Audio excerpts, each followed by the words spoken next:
Sveiki, skuodiškiai. Kalbėsiu literatūrinę kalbą, nekalbėsiu žemaičių kalbą, dėl tos priežasties, kad tikiuosi, kad galbūt pasiskaitys kažkas arba pažiūrės video siužetą ir nebūtinai skuodiškiai, gal ir kokie, nes rinkimai šie yra visoje Lietuvoje. Tai kalbėsiu lietuviškai. Esu Audronė Pitrėnienė. Gimiau Lenkimų kaime, vidurinę baigiau Lakiuose ir visą gyvenimą dirbau Skuode įvairiose mokyklose iš pradžių, o po to savo gyvenimą susiejau su politika, bet vis tiek dirbau visą laiką Skuode, nes buvau vienmandatė Seimo narė, tai yra ne sąrašinė, kaip mes sakom, tiesiogiai išrinkta žmonių, tai vat visą gyvenimą ir atidaviau Skuodui, tai vat tokia trumpa, jeigu biografija. Dėl ką baigus, esu baigusi bakalaurą, tai būčiau mokytoja, biologijos mokytoja, o mano magistrinės studijos, tai yra edukologijos magistrė esu, tai yra vadyba, tai ką dariau, to mokinausi. Tai va, jeigu trumpai apie save, tai tiek. Iš tikrųjų, absoliučiai visur, tiek, kiek save atsimenu, visada buvau lyderė. Visada. Klasės lyderė, mokykloje lyderė, universitete gal labiau akcentavausi į mokslus, iš tikrųjų. Neužsiiminėjau studentų reikalais. Kažkaip gal mūsų laikais ir nebuvo taip jau, kad būtų studentų kažkur. Nors buvo studentų įvairios draugijos, galėjai įsijungti, bet tikrai, kai studijavau, daugiau akcentas buvo mokytis. Norėjau būti gera studentė, gerai laikyti egzaminus ir pasiruošti gyvenimui, tai aš tą labai sąžiningai dariau. O šiaip visada gyvenime buvau visada lyderė. Ir visada galvojau, kad kitaip nebus, darysiu karjerą. Aišku, kol pradžioj, tai net nesvajoju iš viso save susijęti su politika, jaunystėje bent jau. Dėl to, kad galvojau, kad darysiu karjerą švietime. Bet, kad pagalvodavau, kad gal būtų įdomu ir norėčiau kaip vizijoje patapti švietimo ministerijos ministre, tokių minčių buvo, bet aš tada dar nesuvokiau, kad tam, kad būti ministru, tai nebūtinai reikia labai gerai ten kažkokius darbus daryti, kilti karjeros laiptais, kad tai yra politinė figūra. Kai supratau kiek vėliau, tai aš tada tik tai pamačiau, kad mūsų gyvenime yra labai svarbu, jeigu tu nori kažką pasiekti, tu turi būti aktyvus politikoje. O apie merus, tai iš tikrųjų tiesiogiai taip, kad būtinai turėčiau būti mere, tokio uždavinio aš savo niekada nesikėliau. Pirmą kartą, kai buvo tokia mintis, tai buvo prieš paskutinius rinkimus, tai buvo prieš 4 metus ir aš tada jau viena pati įsikėliau pati kaip nepriklausoma kandidatė. Ir aš surinkau labai daug didelį žmonių pasitikėjimą, bet tai anuomet rinkimai buvo rinkimais. Žmonių valios buvo galima nepaisyti. Ir politinės partijos, kurios šiandien yra valdžioje, jos susirinkusios nutarė, kad nesvarbu, kad aš surinkau balsų netgi už kai kuriuos partijų sąrašus daugiau viena pati, jie man uždėjo didelį bloką, jie pasakė svetimas, nereikalingas ir jie manęs nepriėmė niekur. Ir aš likau dirbti, kaip dirbau tada švietimo skyriuje, aš buvau specialistė, su neformaliuoju ugdymu, nežinau, kiek jūs buvote aktyvus tada, kuriuo jūs klasėje galėjo, dabar reikėtų paskaičiuoti būti, bet aš tada užsiėmiau moksleiviais, labai daug dirbau su mokyklom, su moksleiviais.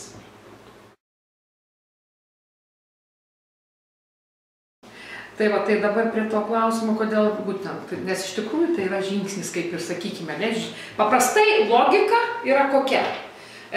Taryba, meras, o to eina Seimas, vyriausybė, nu ir jeigu dar nori, prezidentas.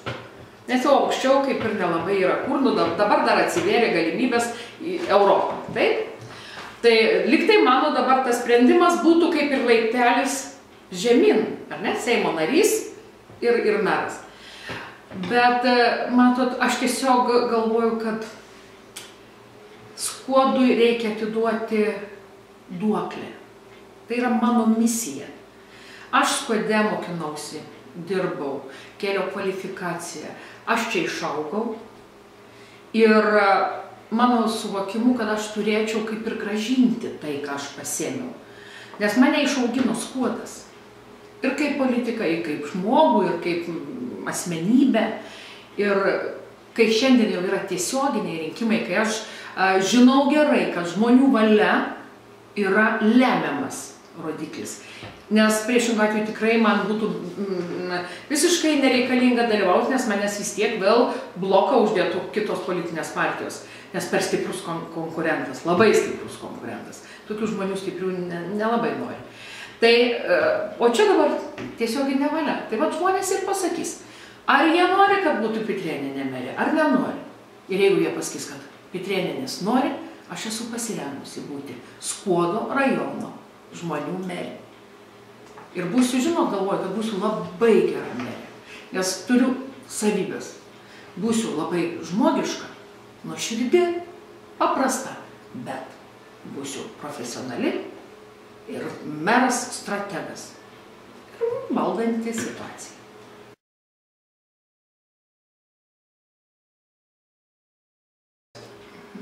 Labai platus klausimas ir jeigu aš čia viską išdėstyčiau, iš tikrųjų turiu didžiulį paketą įvairių darbų, tikslų, matymo, ką reikia keisti.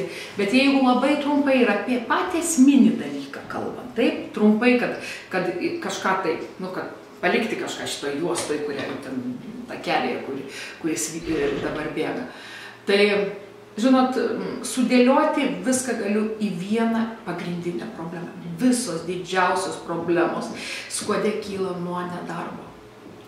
Jeigu Laisvos rinkos institutas čia atliko tokius vertinimus, jeigu jūs galbūt kažkur domėtės ir skaitėt, tai Skuodas 14 metais mes buvom 52 vietoj iš 53 rajonų savivaldybių. Ir ten yra sudėtos priežastys. Aš nekalbu apie, kad ten, sakysime, šilumos, vandens kainos didesnės negu šalies vidurkis. Ar ten mažai statybų vyksta. Bet pagrindinė priežastis – neteina į Skuodą investicijos, nėra darbo vietų. Nesukuriamos darbo vietų. O čia pasipila viskas. Pabyra visi reikalai. Pasižiūrėkit, ką mes turim, kokias mes turim didžiulės baisias problemas dėl to. Mes turim mirštantį rajoną, savivaldybę.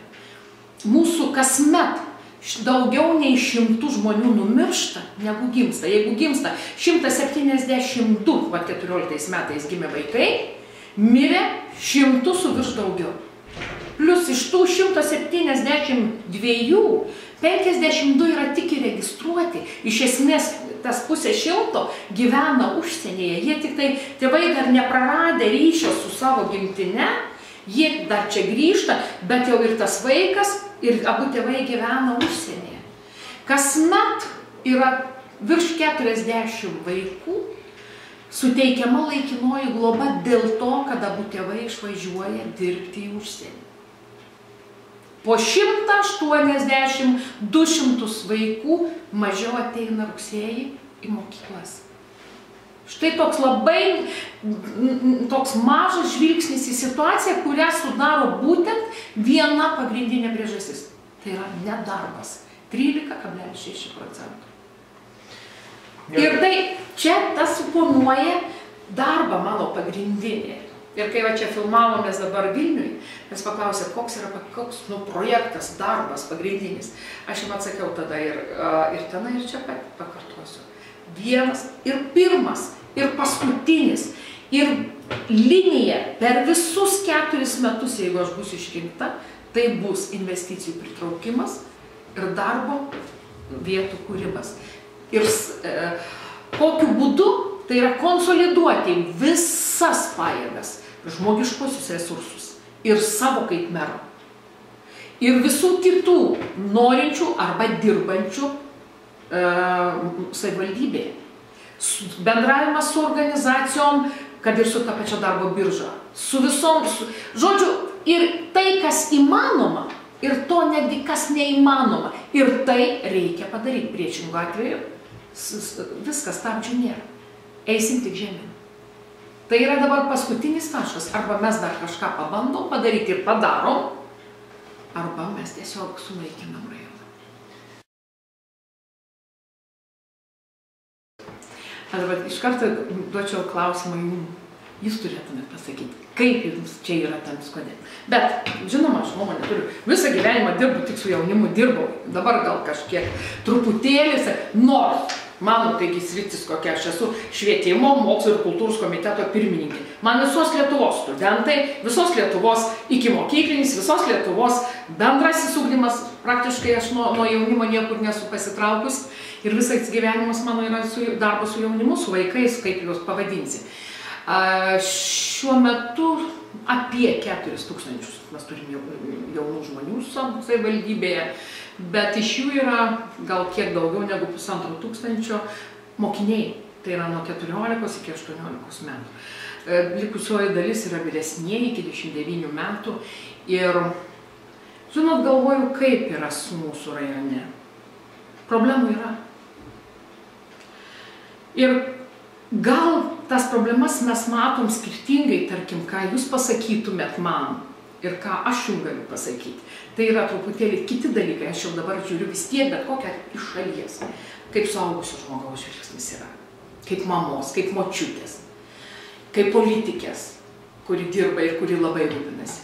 Aš manau, kad yra esmė yra, kad vis tik tai turi būti diferenciacija veiklos. Negalima pasakyti, mes džiaugiamės, turime jaunimo centrą. Nu ir kas iš to? Jeigu ten nebus diferenciacijos veiklai, tai ten nebeis niekas. Nes ar gali būti įdomu studentams universiteto atvažiuoti ir toks pat ir dalyvauti tam pačiam renginį, kaip mūsų nuo 14, ten mūsų vaikai, kurie paaugliai sueina tenai kažką veikti. Neįdomu. Nei vieniem, nei kitiem. Manau, kad nepakankamai yra įjungiami ir dirbama yra su jaunom šeimom. Tai yra jauni žmonės, kurie jau yra sukūrę šeimas, turi savo mažučius vaikučius. Iš tikrųjų, jiems dėmesys irgi yra nepakankamas. Čia yra mano asmeninė nuomonė. Ir čia reikia dirbti. Nes jeigu jaunam žmogui bus neįdomu gyventi čia, jisai ieškos ten vietos kitur, ten, kur bus jam įdomiau. Vadinasi, turim galvoti, susėsti visi suaugę, visi politikai, visi, kas dirba su jaunimo organizacijom ir ne tik. Pas mus rajone yra apie 70 nevyriausybinių organizacijų, 25 yra bendruomenės. Iš tikrųjų, visi po truputėlį dėmesį iš tikrųjų skiria savo jaunimui. Tikrai. Ir bendruomenės juos priima. Aš dalyvauju labai daug renginių. Ir beveik kiekvienoje bendruomeniai ne vieną kartą lankausi ir stebiu, kiek įsijungia į jų veiklas, jų ten gyvenantis jauni žmonės. Ir tai vyksta. Negali pasakyti, kad nėra. Aš manau, kad turi būti labai tikslingas darbas. Jūs turite pasakyti, kokie renginiai. Nes nesmė yra renginių kiekis arba kokie ten tie renginiai. Ir svarbu, kad jums suteikti galimybę skleistis. Jūs kažkas dainuoja, kažkas sportuoja, kažkas piešia, kažkas dar daro. Tai yra puiku, tai yra lavina, skleidžiasi įgimti gebėjimai, to ir reikia. Jūs buvimas kartu, jūsų vyksta socializacija. Jūs augote, jūs šiandien esate pilietiškumo viršūnė, pavyzdys, vyksta rinkimai, jūs 12-okai galėtumėt nesukti galvos dėl šitų dalykų. Bet jūs šiandien sėdit ir kiek dar vakarų sėdėsit tenai, kol sutvarkysit visus šitos filmus, jūs pilietiškai, reikia šito, pilietiškumą reikia taip pat ugdyti. Ir visa, kas vyksta su jaunimu, turi būti orientuota būtent į tuos labai svarbius dalykus, padėti jums išaugti puikiais žmonėmis. Ir tai yra mūsų uždavinys, suaugusiųjų uždavinys.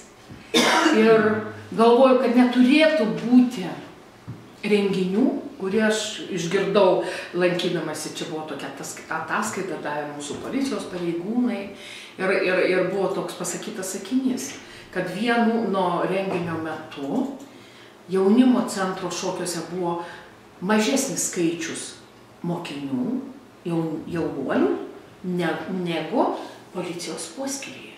Nes jie buvo visi išgėrę ir ten jie nuvežti. Ir skaičius buvo ten policijoje didesnis negu šokio aikštelėje. Aš tikiu, kad pareigūnai nemanau, jūs manau, kad žinot patys turbūt šitos dalykus. Ir aš galvoju, kad tai yra mūsų vaikai, jūs esat provincijos vaikai, jūs esat mažo miesto vaikai, jūs esat visi geri. Aišku, o kad labai gerai pasakė Kazlas. Kaip pasakė Kazlas? Jaunystė yra duota klaidom daryti. Tik yra svarbu, kad aš toliau jau pati kalbu, kad mes suaugę turim sudaryti jum tokią aplinką, kad jūs prašoktumėt tą ežio paauglystę, kad jūs praeitumėt kuo ramiau. Aišku, labai daug kas ir paslysta, bet kad nebūtų pasiekmių. Klaidas reikia daryti, iš klaidų jūs mokotės. Jūs taip subręstat, ne iš mamos klaidų jūsgi mokinsitės, iš savo, bet mes turim suaugę daryti taip tokią sukurti jums aplinką, kad jūs kuo mažiau nudegtumėt ir nukentėtumėt. Ir kad jums gyvenimas būtų puikus ateityje.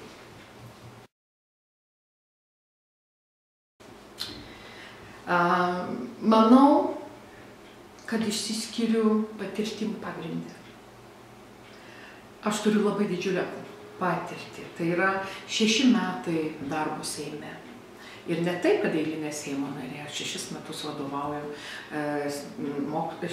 Švietimo, mokslo ir kultūros komitetui. Tai yra didžiulė patirtis. Turiu didelę patirtį darbo su ministerijom, su vyriausybė. Tai yra, o be šitų dalykų mero darbas yra nepilnavertis. Dėl to, kad meras, ypač tas, kuris dabar ateis po tiesioginių rinkimų, jeigu tu ateini su ambicingu tikslu padėti Skuodui dar atrasti savo veidą, būti patraukliu, būti žinomu, kad susikurtų darbo vietos, kad grįžtų iš užsienio tie, kurie dar neprarado ryšių su Skuodu. Tai yra ambicingi tikslai. Čia nepadarysi užsidaręs Skuode. Tai reikia daryti su visais. Čia reikia ir ministerijos, ir Seimas, ir išrinktas, jeigu būtų, čia išrinkta būtų nauji rinkimai į Seimą, ir tas Seimo narys, kuris ateis, čia yra komanda. Ir kita dalis komandos yra tie, kurie čia bus, jau Skuode dirbs. Tai yra pavaduotojas, vicemeras, tai bus administracijos direktorius, jo pavaduotojas. Galiausiai tai bus visa komanda, 25 tarybos nariai. Juos visus reikia sujungti. Galiausiai tai yra ir mano specialybė, tai yra mano patirtis. Ir galvoju, kad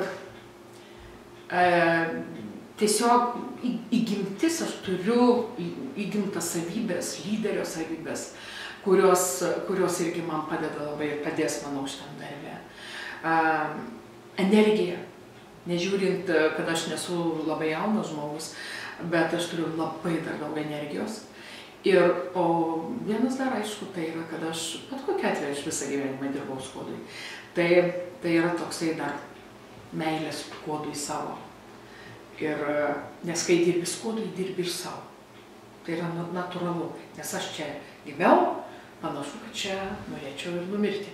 Dėl to, kad tiesiog taip surišau savo gyvenimą su Skuodu. Tai va tokie mano privalumai.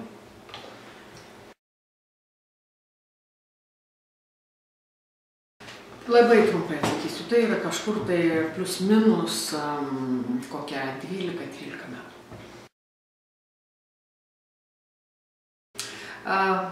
Gal pradėsiu nuo pabaigos, kodėl pasirinkau darbo partiją. Aš galvoju, kad ne aš pasirinkau, mane pasirinko. Ir tai buvo 2004 metai. Ir jie mane susirado darbo partijos Skuodo skyrius. Ir jie man siūlė, aš nebuvau jokioj partijai tuo metu, ir jie man pasiūlė eiti į Seimo rinkimus. Jie pasitikėjo manim, kad aš būsiu gera Seimo narė, aš tada buvau jūsų gimnazijos direktorė. Iš tikrųjų, aš tada net nemaniau, kad mane lydės sėkmė. Man pasiūlė, man buvo įdomi patirtis, o kaip žmogus, kuris labai mėgsta inovacijas, naujus dalykus, yra energingas ir labai norintis daug ką pažinti, aš tiesiog sutikau, tikėdamasi, kad man, labai norėjau išeiti į antrą turą. Nes aš nelabai tikėjau, kad mane išrinks ir aš tikrai būsiu Seimo narė. Bet labai, čia buvo tokia žmogiška ambicija, kad jau norėčiau labai į antrą turą. Bet man buvo labai įdomu. Iš tikrųjų buvo patirtis begalinė. Tai buvo, tada dar buvo visai kiti rinkimai. Tai buvo, kai salės lūždavo po 300 salės, būdavo pilnos. Kaip į koncertus eidavo žmonės į susitikimus su kandidatais į politiką. Tai buvo labai įdomi patirtis begaliniai. Bet tai buvo laikai, kai mes važiuodami į susitikimus taipogi darydavom, mes galėdavom pasamdyti koncertą ir po susitikimo su politikais būdavo, pavyzdžiui, Žvagulio ar ten kokio nors kito dar koncertas. Tai kiek žmonės ten eidavo susitikti su politikais ir kiek dėl Žvagulio, čia dabar jau klausimas lieka. Toks jau, kai aš tada galvojau, kad visi eina susitikti su manim, be abejo. Dabar aš jau galvoju, gal buvo dalis, kurie norėjo išgirsti, ką pasakys kandidatė į Seimą, bet visumoje aš manau, kad buvo dar dalis, kuriems labai buvo smagu po to pasiklausyti ir kažkokių atlikėjų. Tai vat jie mane pasirinko.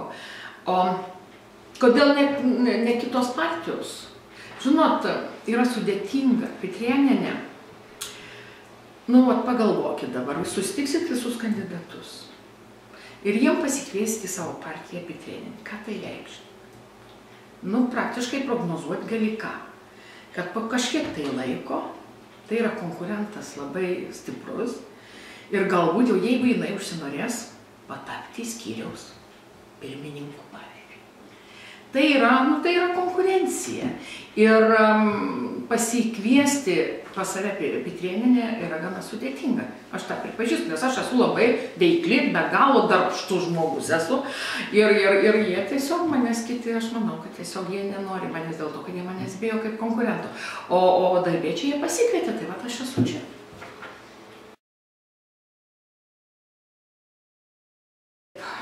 Labai mėgstu.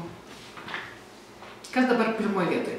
Jeigu pomėgiai, ką mėgstu? Labai mėgstu teatrą. Ta prasme, ir esu, dar kai dirbau gimnazijoje, aš turėjau savo teatro studiją, mes dirbom su moksleiviškus teatru, važinėdavom po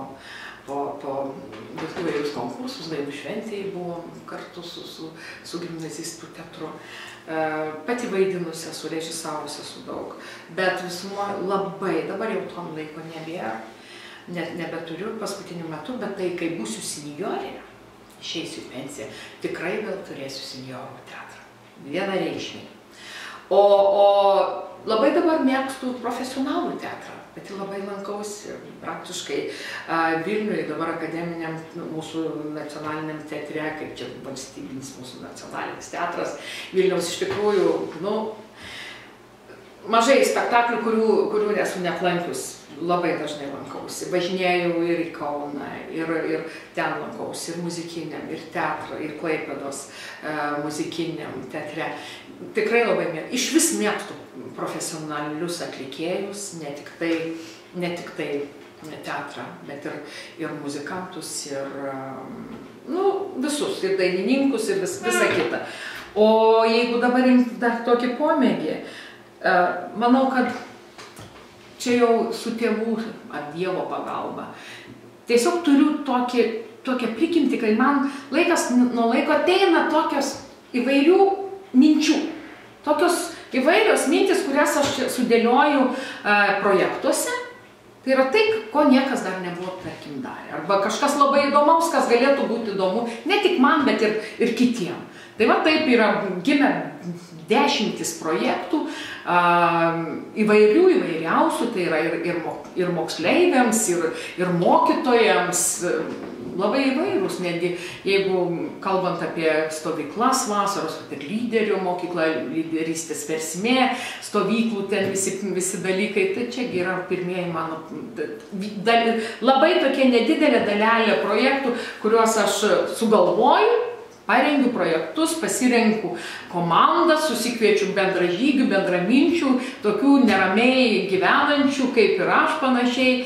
Ir mes įgyvendinam tos projektus, darom juos, rašom ir įgyvendinam. Tai yra toks pomėgis tikrai labai ryškus ir aš jį toliau darau. aš manau, kad pirmiausia, tai yra savo pavyzdžiui. Ir aš ten parašiau tokį žodį, kuris yra tikrai nelietuviškas, bet jis yra kabutėse, tai yra neimsiu atkatų. Galiausiai, ar yra Lietuvoje, ar jums žinoma šitas žodis yra?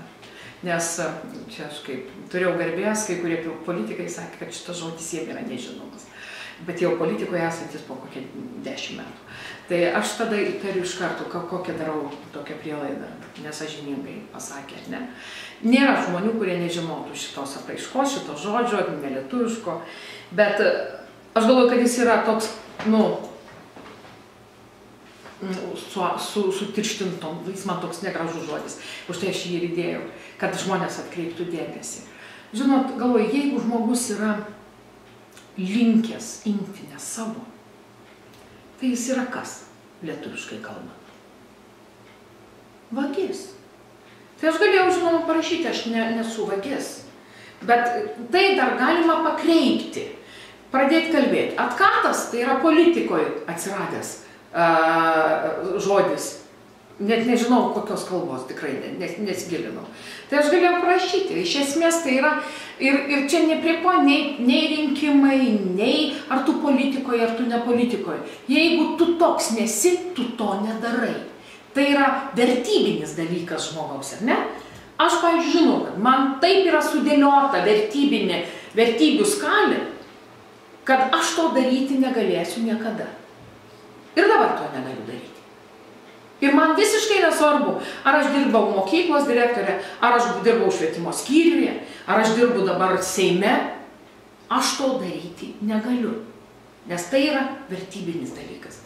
Tai viena tai yra pavyzdys, kita tai yra skaidrumas sprendimų. Kadangi aš galvoju, aš ateinu būti Skuodo rajono žmonių merė, tai vadinasi, aš jums pristatysiu visus procesus labai aiškiai ir skaidriai. Ir priimamų sprendimų procesą, ir patį rezultatą.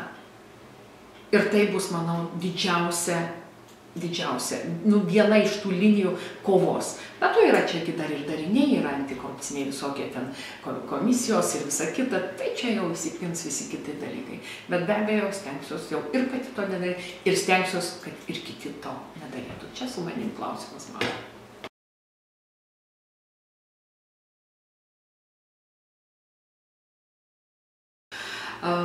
Manau, kad tai yra labai svarbu. Kultūra yra pagrindų pagrindas. Nes jeigu neliks kultūros, neliks nieko. Galvoju, kad netgi švietimas yra kultūros sudėtinė dalis. Taip? Tai galvojam, kad tai yra labai svarbu, pirmiausia. Antra, jeigu kalbant apie Skuodo kultūrą ir kultūros visus aspektus. Giliai neanalizuojant, ką aš galėčiau padaryti, aš pasakysiu tiesiai, yra be galo daug Skuode talentingų žmonių. Be galo. Dainuojančių, piešiančių, tapančių, molį lydančių, metalą kalančių, tautodailininkų vardus turinčių ir neturinčių. Yra mokinių, vaikų, jaunimo. Tikrai turim labai daug talentingų žmonių. Reikia tik tai jiems pagalbos, kad jie galėtų burtis ir toliau vystyti savo gebėjimus. Tai čia yra, jeigu kalbame, mes turim meno mokyklą tvarkoje, mokyklose yra viskas gerai. Pakanka, nepakanka, sėdėsim, skaičiuosim, žiūrėsim, galbūt nepakanka, galbūt kažko yra atsisakyti, dubliavim, dar kažko tai. Bet aš galvoju, kur dar yra vienas dalykas. Mes turim rajone žinoti visi, nes netgi jūs atėję šiandien sakytumėt, kokie yra reprezentuojantis kolektyvai rajoną. Bijau, kad jūs man neatsakysit, nelabai.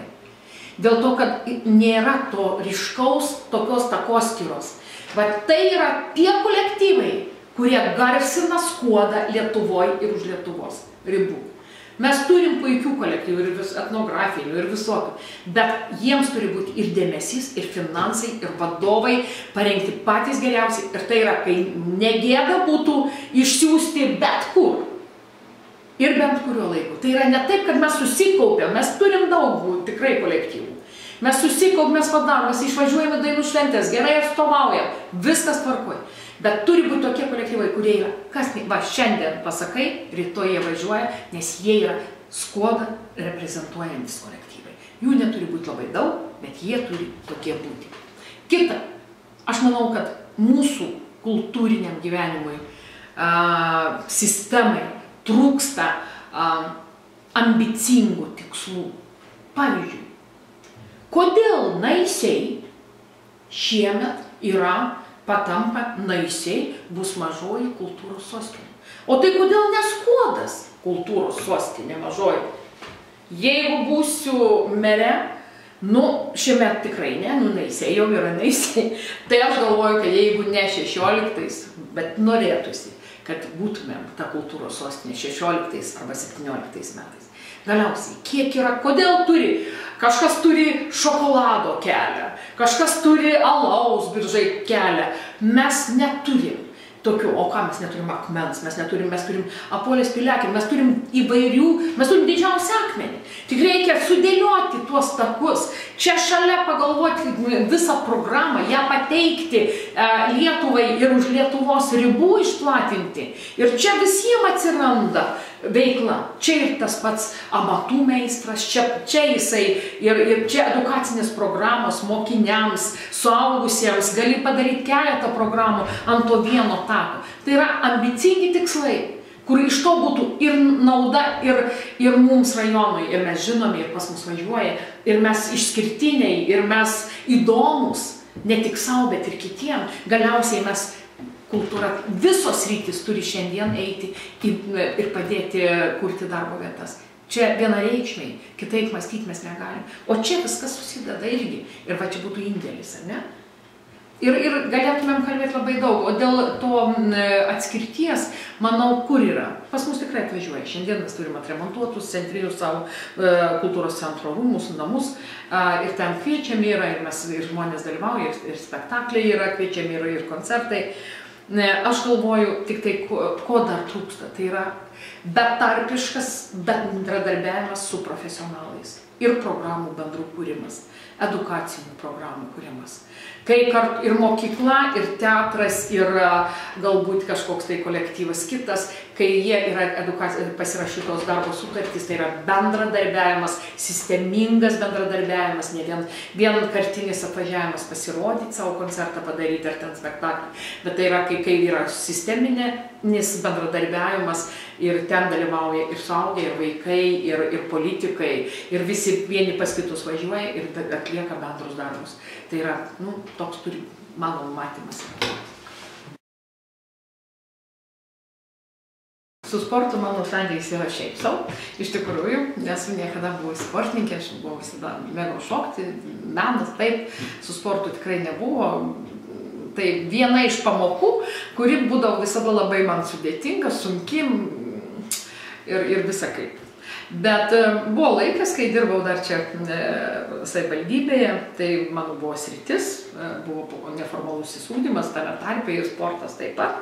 Tai va ten, bet sportui aš irgi galvoju, kad aš gana naudinga galėčiau būti ir esu jau netgi, nes dabar, kur baigiamas yra stadionas prie progimnazijos, tai yra mano kūdikis. Galiausiai manau, kad jeigu viskas neatsiras kažkokių krizių, man taip tikėtina, kad iki kadencijos pabaigos turėtumėm atidaryti naują statinį, tai yra mažosios formos, bet sporto kompleksą prie gimnazijos, tai ten kad galėtų gimnazistai naudotis ir mūsų moksleivyje, visą rajoną, ir profesionalai mūsų, kaip ir Sendriutė ar kiti, mesgi išauginam laikas nuo laiko, ir Donelas, ir visokius, ir kitokių dar yra pavardžių. Tai kad visi ten tilptumėm sportuoti, kad turėtumėm salę didelę, su daug žiūrovų, sąlyginis, bet didelė, ne Vilniaus mastelio, taip? Skuodo mastelių salę, kur galėtumėm surinkti viso rajono dalį, bent jau nemažą dalį bendruomenės į susitikimus ir ją panaudoti, ir ją, žodžiu, išnaudoti ir sportui, ir kitiem dalykam, visiems reikalingiem dalykam rajonui. Aišku, ačiū Jums labai.